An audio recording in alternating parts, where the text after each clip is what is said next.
So, okay, we learned something new this month, namely that Games Workshop can experience a huge disaster and feel a lot of pain as a result, which is a surprise because, let's be honest, it felt like they were invincible for a hot minute there, as they took third-party content creators to court, deleted a ton of miniatures with seeming impunity, and were riding high on record profits. But no, it seems that just like Boy George, they can in fact be hurt. Because if you missed it, this was a rough couple of weeks for Games Workshop. Like, really rough. Like, rougher than ever before. But more importantly, it's been really rough for Warhammer fans too. And even worse, I think that this is all just the beginning. That the nightmare Warhammer week that we have just experienced has revealed a massive disaster for the entire Warhammer franchise coming down the pipeline in the next few years, ready for us all. Oh boy. But I'm getting ahead of myself a little here because we first have to talk about what the hell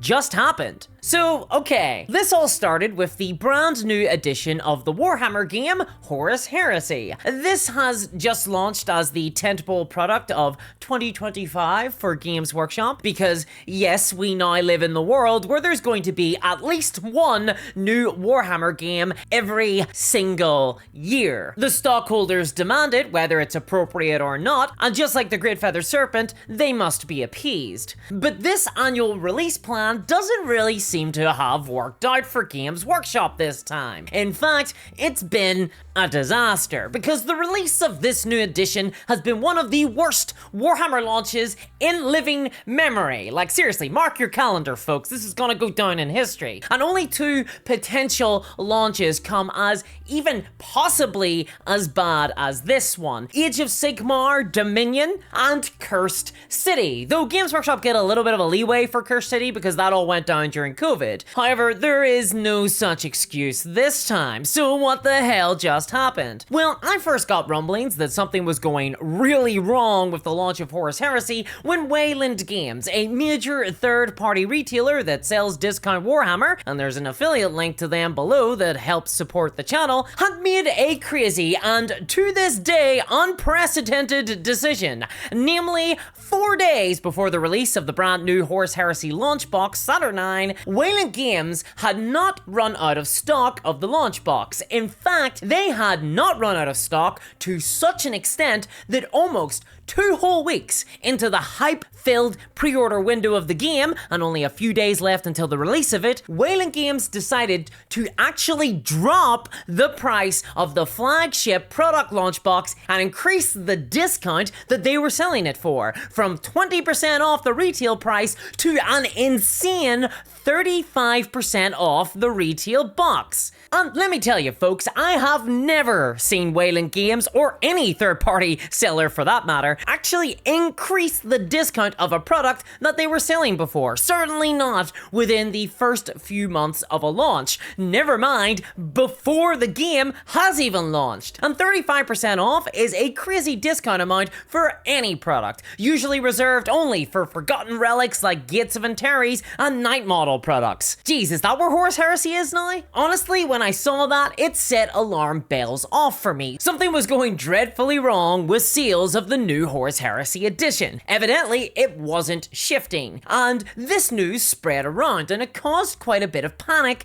within the community. But that was just the beginning, because then it got worse. A different third-party store, one that publicly publishes its stock allocation, revealed that they had sold only around half of their entire stock, with still days and days to go until the official release of the box set. And things were so bad, in fact, that when I was looking at the numbers of unsold product on their website, the amount went up. People were actually cancelling their pre-orders, not buying more ones. That is not how the hype is meant to work. It seems that even the scalpers were not interested in this new Horus Heresy box set. And even now, a week after the launch, the box is taking up space in stores everywhere. In fact, store owners are bragging about the sizes of the forts that they can build out of the boxes. And overall, it's pretty much universally agreed that the new edition has simply failed to sell. Even the most positive voices in the community are now acknowledging that the 3rd edition Horus Heresy launch has been about as successful as Ezra Miller's post-Flash career. But the problems didn't stop there. They got even worse for Games Workshop, because seemingly in response to this crisis, Games Workshop responded by doing something that they have never done before. And they announced that they are now releasing the models from the launch box separately, outside of the bundle,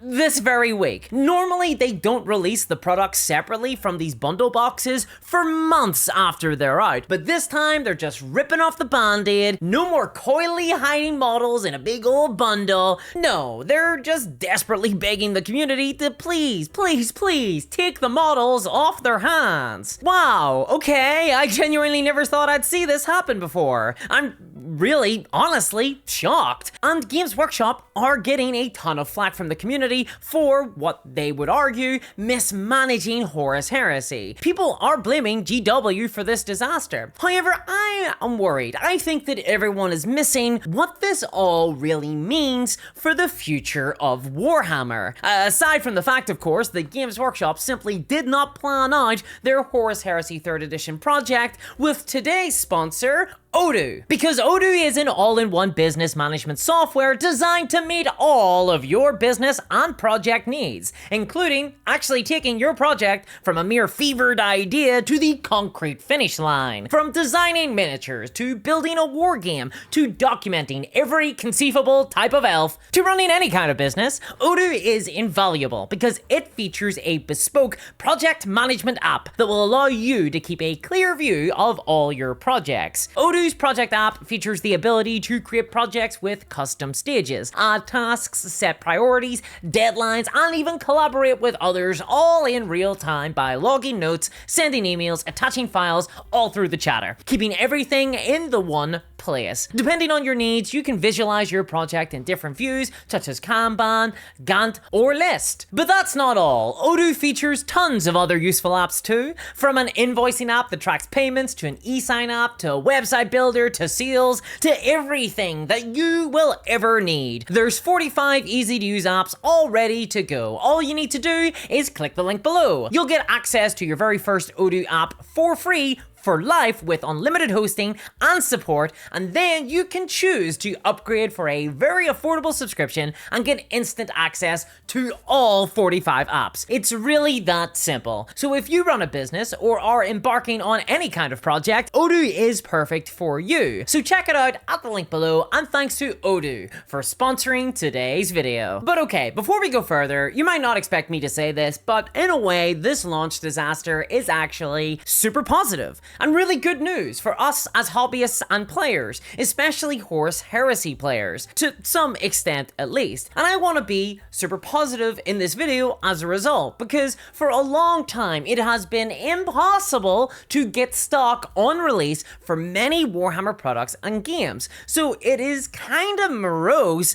to criticize Games Workshop now for being able to produce a lot of stock for a launch box like this, even if it was kind of by accident. But it's clear that there was plenty of boxes available to go around, and personally, I'm glad that there's plenty of it still available to buy. That if you are interested in Horus Heresy 3rd edition, you can walk into a store right now and buy the Saturnine launch box if you want it, without pressure. Well, really, the pressure will be for you to buy 2 boxes rather than just one by desperate store owners, but still, you get my point. So I'll just say right now what I said when Age of Sigmar Dominion flooded the market and hung around for years like a bad smell. It's good that consumers don't have to feel compelled to jump on top of a launch product instantly, and I hope the same thing kind of happens with the inevitable new edition of 40k next year. In fact, I kind of hope that this becomes a bit of a trend. Well, maybe. But we've at least seen the positive result of what's happened this week already, because now all the models that were originally being locked inside the Saturnine launch box are being released separately almost instantly. So if you're just someone who wanted these shoulder pad cuties from that box set and didn't want to pick up everything else, you can now buy these separately, at least you can soon. That's going to save you hundreds of dollars. You're not going to have to pick up a bunch of other random models and turrets and rulebooks and tokens. No, you just get the things that you actually wanted. Imagine that. What a strange world we live in. And as a result of that, there's no pressure anymore. You can hobby at your own pace, way more affordably. That is awesome. It might seem like a loss for Games Workshop, but this is all a bit of a win for us. This is much healthier for the hobby. This is good. I'm throwing out positivity here, people. Come on, this is great. You wanted a positive video? This is it. Games Workshop's launch disaster. Good for us. Yes, I'm aware of my intro to this video. We're gonna get to that bad bit soon. Because, okay, all that aside, we have to admit, this was not Games Workshop's plan. They will have wanted to sell as many of these launch box products as possible in order to push profits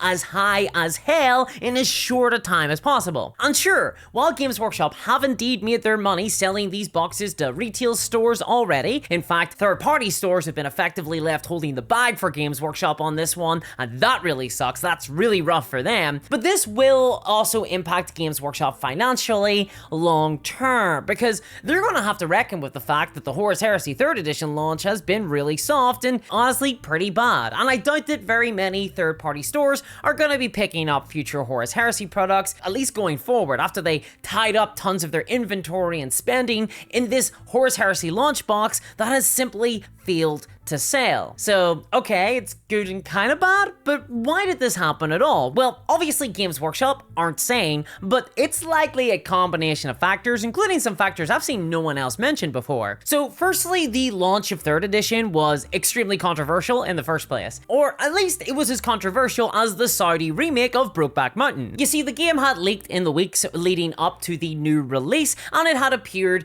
at the time that Games Workshop were deleting a ton of existing models and options from the game, invalidating people's entire miniature collections. Games Workshop did address these leaks just before the launch of the game and did let everyone know that there'd be a PDF release later on to fill in all the missing gaps from the launch books, but by that stage, by the time they had tried to do their damage control, unfortunately the damage had already been done and a lot of the hype had been killed. On top of that though, we have to talk about the price of this bad boy. $315, £200 for a launch box? That's insane. This is the most expensive starter box ever from Games Workshop, who have been emboldened in recent years to push the price of Warhammer up and up, in part because of financial pressure from stockholders and a general attitude in the financial sector that Warhammer fans are what they love to call sticky. No, not because of cum, but because they'll pay any price to get their hands on plastic crack. Well, this box seems to demonstrate that it is in fact just cum, that they will not pay any price for plastic crack, and that there is a limit to that plastic crack addiction. Unlike real crack addiction. I've sold a lot of babies to get a lot of real crack. The furthest I've ever gone for Warhammer is like a toddler. So it goes to show there is a spending roof on Warhammer products, and that is bad news for Games Workshop. But also, there's a secret factor to this failure as well, because personally, I think that many people who would in theory have been interested in buying this box filled with 30k Space Marines and turrets and dreadnoughts and shoulder pads that just won't quit, stayed away from buying the box when it came down to actually putting money on the table. And the reason may not be entirely obvious at first, but if you think about it, I think it makes a lot of sense, because many people had already bought into the much more hyped, far less controversial, and way more filled with Space Marines launch box of the Horus Heresy 2nd edition that came out only a few years ago. It's still in recent memory, and when this new 3rd edition box set was revealed, there was quite a bit of excitement, especially from that massive group of core fans that bought the 2nd edition box. Many people were likely overjoyed by the idea of picking up a brand new box and getting into 3rd edition, and in fact, Games Workshop was kind of counting on them to show up on launch day. But what Games Workshop didn't realize is that that big group of Warhammer fans then looked over their shoulder at the 2nd edition launch box that they bought 3 years ago that was still sitting in the corner, wrapped in shrink wrap, untouched, unopened, unloved, except for all the cum, and they all collectively thought, yeah, probably shouldn't buy another one of those. Because 3 years is just too short a time between editions, especially for a game that isn't Warhammer 40k, especially for a game that is burdening buyers with a lot of models to deal with, especially for a game that many people likely don't have playing in areas local to them. And that's all before we even get into the actual models in this launch box, models that were pretty divisive on reveal. There was a very mixed response to the reveals in this box, and I kind of hated them when I first saw them, but honestly, I'm gonna be real, the models themselves have kind of grown on me a little. I'm starting to like the weird 80s power shoulders. Spit in my mouth, Thatcher! But other people, not so much. And also, this didn't impact sales at all, but I just have to mention it somewhere. Since the release of this box, it has been discovered that there are some weirdly piss-poor quality control on these things. In the last week, there's been extensive reports of damaged sprues and models that were inside these Saturn 9 box sets, and that is honestly very unusual for Games Workshop, at least in modern times. Now, Games Workshop are pretty good in replacing products whenever they are damaged, so kudos to them, they have been doing that, but I just thought that this was weird. Everything has been off, it seems, with Horus Heresy 3rd Edition. Now, since release, the owner of Wayland Games, the ones who were the first retail store to drop the price of this box, have since made a statement about the launch, saying that they overestimated interest in the new edition, and the reason that they dropped the price originally was because they wanted to get the stock moved off their shelves, because they simply had bought too many launch boxes from Games Workshop. And unfortunately for stores, though fortunately for consumers, that has pushed the price of the box lower across the board, meaning that people can buy into the new edition if they want for a much more affordable price, but not a lot of people seem to be doing so. And as a result of that, the question has been raised amongst everyone really in the Warhammer community. Has the new edition of Horus Heresy killed the game? Usually you want new additions to save a game, but you know, sometimes things are better off dead. But personally, no. I don't think that the game is dead. I don't think that this has killed it. But I do think that the launch of Horus Heresy 3rd Edition has proven that the 3-year release schedule might not work for every game. And the Games Workshop are really struggling to capture the popularity of Warhammer 40k and translate it into their other properties. Now, we've seen that struggle with games like Age of Sigmar before, but Horus Heresy 30k is so adjacent to 40k that you'd think it would have had a bigger launch. I mean, the box had Space Marines in it. Space Marines! People love Space Marines! And its failure to capture a big piece of the market is really bad news for Games Workshop because they want to diversify their income stream in terms of the variety of core products that they sell. Because we are moving into a world where Games Workshop are now in the FTSE 100, alongside a sexy, sleek, soulless new brand logo, all to attract investors. And while on the face of it things look pretty rosy for them, their latest annual report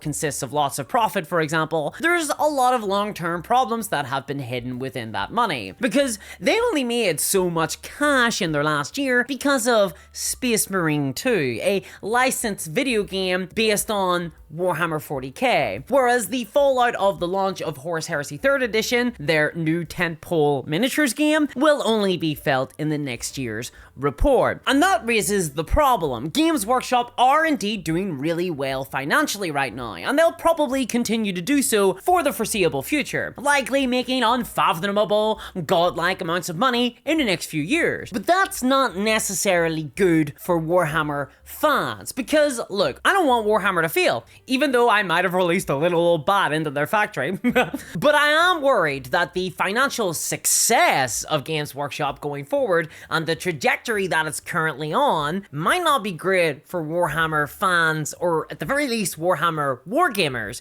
because Games Workshop's focus seems to be on massively profitable licensed products, and it seems to be making its money based on those rather than war games like Horus Heresy 3rd Edition. And if that continues on, if that trajectory remains true, it will transform the company from fun hobby group that makes some lore and sells some cool little miniatures to one focused, even more than it currently is, on simply maintaining the Warhammer IP as a license for third-party products, Amazon shows, video games, all designed to simply print free money. That could very much be the future of Warhammer. We could simply have no more games. It could just be Warhammer. And for every field launch of an alternative war game to Warhammer 40k, well, that cements that potential future a little bit stronger. And as the company grows their profits and scales their ambition up, within a few years, Games Workshop might simply be unrecognizable, looking less like a hobby company and more like an